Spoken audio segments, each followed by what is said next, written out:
پاکستان تحریک انصاف کا long march آج Liberty Lahore سے شروع ہوگا۔ اس کے پلان میں تھوڑی سی تبدیلی کی گئی ہے۔ پہلے یہ لانگ مارچ 11 بجے لبرٹی چوک سے روانہ ہو جانا تھا، لیکن اب یہ جمعے کی نماز کے بعد شفٹ کر دیا گیا ہے۔ عمران خان جمعے کی نماز کے بعد آئیں گے اور اس کے بعد لانگ مارچ کا آغاز کیا جائے گا۔ اس موقع پر سیکورٹی کے سخت انتظامات کیے گئے ہیں۔ لوگوں کی ایک بڑی تعداد لبرٹی چوک پہنچنا شروع ہوگی، جس میں خواتین اور بچے بھی شامل ہیں۔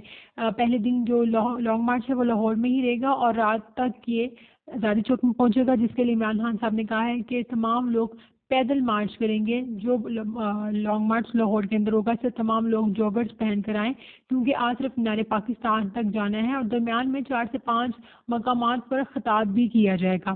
پہلے دن لانگ مارچ لاہور میں رہے گا۔ لبرٹی چوک سے اجرا مسنگ، ایمو college, general post office, Data Darbar سے آزادی چوک پہنچے گا۔ اگلے دن شاہدرہ سے یہ شروع ہوگا اور دوسرے روز ہفتے کو مریض کے کاموں کی گجرانوالہ پہنچے گا۔ ڈسکا سے ہوتا ہوا سیالکوٹ اور پھر یہ لانگ مارچ سنبریال وزیر آباد سے ہوتا ہوا گجرات پہنچے گا۔ لالا موسیٰ کھاریاں سے جہلم جائے گا، گوجرہان سے راولپنڈی اور 4 نومبر جمعے کو راولپنڈی سے اسلام آباد میں داخل ہوگا۔